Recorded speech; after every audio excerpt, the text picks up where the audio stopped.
Bonjour le signe du taureau et bienvenue dans ta guidance pour le mois de décembre 2025. Tu es sur Tarot Vivant et on va regarder ensemble les énergies à venir pour le mois. Les taureaux, je vous souhaite d'excellentes fêtes de fin d'année. Prenez bien soin de vous. Merci pour vos retours et vos commentaires durant l'année 2025. On se retrouve début 2026 pour de nouvelles guidances. Et pour ceux que ça intéresse, je vais prochainement publier sur ma page une vidéo explicative sur ce qu'est le prévisionnel. Donc c'est une étude qui consiste à regarder ce qui vous attend pour 2026 sous tous les domaines, professionnels, relationnels, financiers, etc., etc. Si vous souhaitez en faire la commande pour vous ou pour vos proches, ce sera sur mon site internet.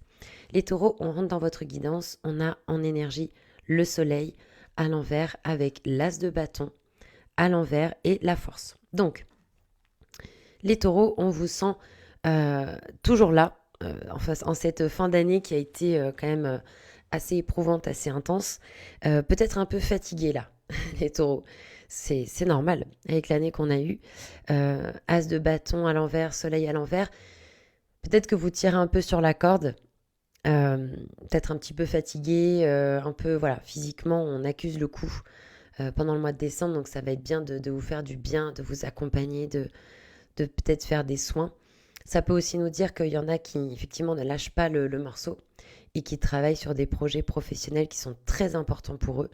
Et donc, on a encore un peu peut-être pour certains, un manque d'assurance dans ce qu'on est en train de faire. Mais je pense que la force va vous aider dans vos énergies à rester concentré, focus, persévérant, doux envers vous-même aussi. Ça, c'est important. De rester connecté avec ces parties en vous qui ont besoin de douceur. Il peut y avoir aussi un côté instinctif, intuitif, qui peut vous aider personnellement ou professionnellement. Donc ne relâchez pas vos efforts et bon courage à tous ceux qui travaillent ardemment sur leur projet. Ça se sent que vous êtes toujours là, quoi, même si vous êtes fatigué. On a dans le message pour vous la justice à l'envers avec le 2 de denier et le 9 de bâton. Alors vous avez senti probablement, comme vous êtes sur des projets personnels ou professionnels qui sont importants, avec le 9 de bâton qu'il y aura encore des obstacles, encore des épreuves. Le fait qu'il sorte dans le message, c'est que vous pouvez tout à fait triompher de ces obstacles. Voilà. Des fois, on a l'impression d'avoir une montagne face à nous, alors qu'en réalité, c'est pas aussi fastidieux et difficile. Donc ne relâchez pas vos efforts. De denier, effectivement, il y a un choix peut-être qui arrive dans la matière à faire. Ça peut être un investissement financier, ça peut être par rapport à une relation. Il y a un choix pour l'instant qui n'est pas encore effectif au niveau matériel, au niveau financier qui peut vous être demandé. Justice à l'envers dans le message, on vous disait avec la force que c'était important d'être doux et d'être persévérant. Justice à l'envers dans le message, c'est attention au côté très psychorigide qu'on peut avoir envers soi-même, jugeant, l'analytique, mais à l'extrême, l'analyse qui paralyse. On se refait le truc dans sa tête, on manque de souplesse en fait. Donc là, vous êtes invité à justement peut-être prendre un peu de recul sans que ça devienne excessif, sans vous noyer dans un mental qui peut être très jugeant et paralysant. En fait, c'est une analyse qui est trop froide. C'est pas, ça manque de tempérance en fait. On a dans le blocage pour vous l'amoureux à l'endroit avec 5 de coupe et 4 de denier. Est-ce que on y va ou on n'y va pas? Moi, c'est un peu ça que je sens là. Amoureux, 4 denier. J'y vais ou j'y vais pas? Je le fais ce projet ou je le fais pas? Et ce partenariat et ce groupe d'amis, je l'intègre ou pas? Il y a une hésitation là au niveau relationnel. Relationnel et ça peut impacter le pro et le perso en même temps. Ça peut être aussi la famille. Voilà. Est-ce que y en a qui pensent à s'affranchir de leur famille? Ça peut être le couple. Effectivement, on peut nous parler de... En tous les cas, on nous parle en premier lieu de choix à faire. Donc vous êtes peut-être dans une forme de dualité. Et encore une fois, alors je crois que c'est aux Gémeaux que j'ai dû le dire, mais il n'y a pas de bon ou de mauvais choix, il n'y a que de l'expérience et de l'apprentissage. C'est ce qu'on appelle un présupposé en PNL. Donc, on disait avec la justice qu'attention, la suranalyse paralyse, il y a beaucoup de doutes, il y a un manque de confiance en vous. Ça ressort avec vos énergies là, soleil, as de bâton. Il y a un manque de confiance en vous. Peut-être que vous avez le diable en plus en potentialité du mois. Le choix, il va se faire au niveau intuitif. instinctif. Si, par exemple, on parle d'une personne ou d'un projet, quand vous vous connectez à cette énergie, qu'est-ce que vous ressentez dans le corps? Parce que ça, c'est des facteurs aussi qui vont vous révéler. Est-ce qu'il y a de l'excitation, de la joie? Ou est-ce qu'au contraire, est-ce que vous êtes plus tendu, stressé, nerveux?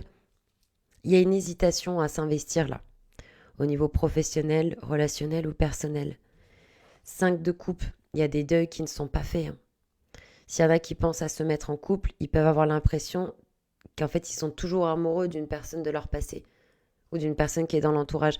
Donc là, il y a besoin d'être honnête vis-à-vis de vous-même. Parce que vous, pour moi, vous ne dites pas toute, vous ne vous dites pas toute la vérité. Soleil, vous racontez peut-être des histoires par rapport à une situation ou une personne. Donc 5 de coupe dans le blocage. Du mal à faire un deuil symbolique ou même physique. Voilà. Il peut y avoir quelqu'un du passé. 4 de denier, il y a aussi de l'appréhension. Il y a un manque de confiance dans ce tirage. Ce qui est étonnant parce que dans la potentialité du mois, vous avez 2 fois le diable et avec 2 jeux différents. Donc quand il y a ce genre de synchronicité qui sort, c'est que vraiment là, le message du diable est très important. Et vous avez le soleil, le battleur dans le conseil. Donc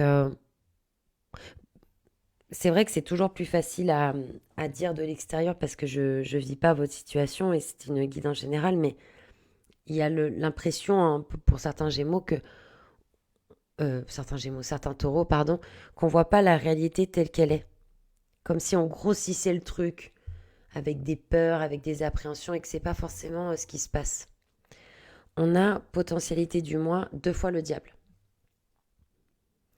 Donc, à la décharge, enfin, comment dire, avec la justice, il y avait cet aspect où on vous disait attention à trop de mental. Là, on vous met 2 fois le diable dans potentialité du mois. Il y a une réelle invitation à se connecter avec vos ressentis, avec ce qui se joue au niveau inconscient. Quels sont les rêves que vous faites, par exemple, la nuit? Quels sont vos désirs? Au service de quelles valeurs mettez-vous vos pouvoirs? Là, c'est la grosse remise en question. 2 fois le diable, il y a la possibilité de s'affranchir de vos peurs, justement, de se libérer de vos chaînes, de connecter avec une forme de créativité, de magnétisme que vous avez. Le diable, c'est très bon pour l'argent. S'il y en a qui sont en attente d'argent, ça peut être justement les gains qui arrivent.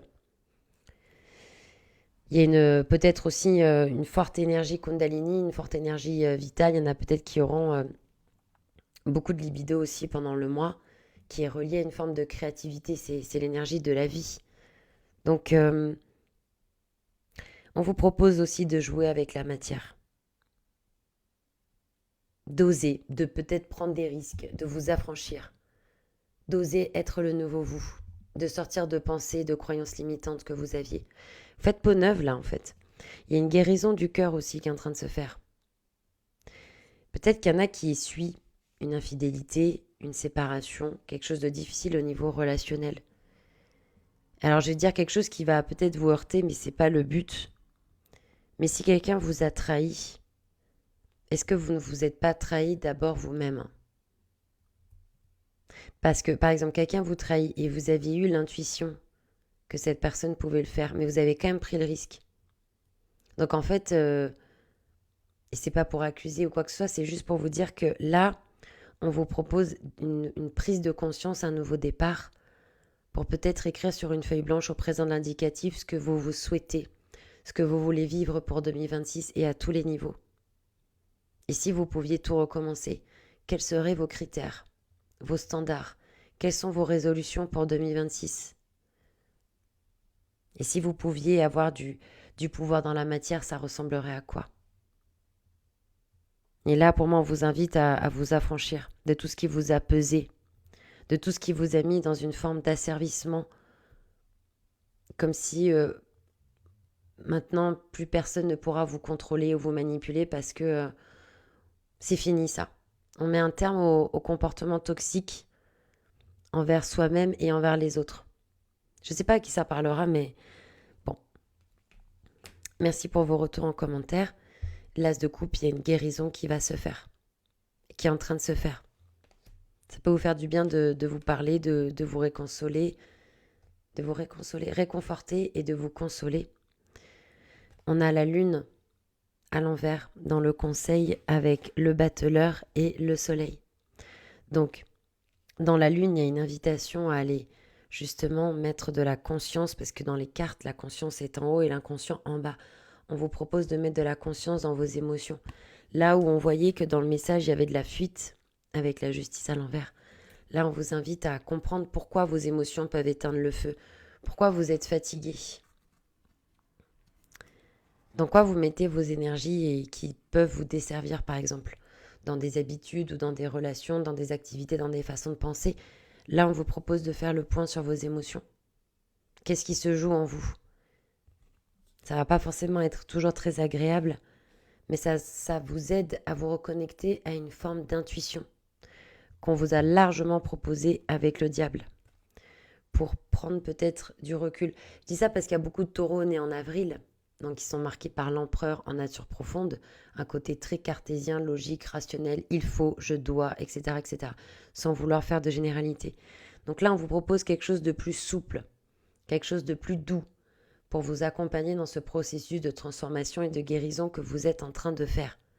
Et il vous faut du courage, et je vous dis bravo, il faut du courage pour regarder les choses en face, être honnête envers soi-même et réidentifier de nouvelles valeurs, de nouvelles croyances, de nouveaux désirs qui sont plus en adéquation avec qui vous êtes, avec quelle personne vous avez envie de devenir. Et ça, c'est pas évident. Justement, Soleil Battleur. On vous propose de reconnecter avec votre enfant intérieur, avec votre créativité, votre loi d'attraction, de vous autoriser ce nouveau départ. Ça tombe bien, on va rentrer en 2026 qui sera une année 1 et une année 10. Donc battleur ou de fortune dans l'énergie, ça va aller beaucoup plus vite. Donc on vous propose de reconnecter avec une forme d'insouciance, de créativité, de jeu de la vie, d'enthousiasme. Où est le fun dans votre vie? Où est le fun? Est-ce qu'il ne serait pas temps dans votre planning d'adapter et de rajouter peut-être des créneaux, des moments de détente, de joie, d'enthousiasme, le yoga du rire, regarder des sketchs drôles, faire du bénévolat, j'en sais rien, mais quelque chose qui vous apporte de la joie, de la créativité. Et le soleil, d'être fidèle à vos valeurs, authentiques, sincères, d'être fraternel envers vous-même d'abord, d'être votre meilleur ami, de connecter avec ces différentes parties de vous. On a le soleil et la lune quand même, c'est rare, hein. On a les deux astres, quoi. Il y a un travail d'ombre et de lumière, en fait. Identifier vos différentes parties pour les rassembler, les unifier, en fait. Faire la paix avec vous. Vous autoriser ce nouveau départ. C'est très beau. Je pense que vous avez les plus belles cartes en conseil de toutes les guidances que j'ai faites. C'est magnifique. C'est un vrai travail de profondeur, de sincérité, d'humilité, d'honnêteté, en vue d'un nouveau départ, de vous autoriser à connecter avec cette lumière que vous avez, ce magnétisme, ce côté drôle, solaire, enthousiasme, et d'être positif. On vous invite à être positif, les taureaux. C'était un plaisir de faire votre guidance. On se retrouve début janvier pour les guidances de 2026. Prenez bien soin de vous et à bientôt.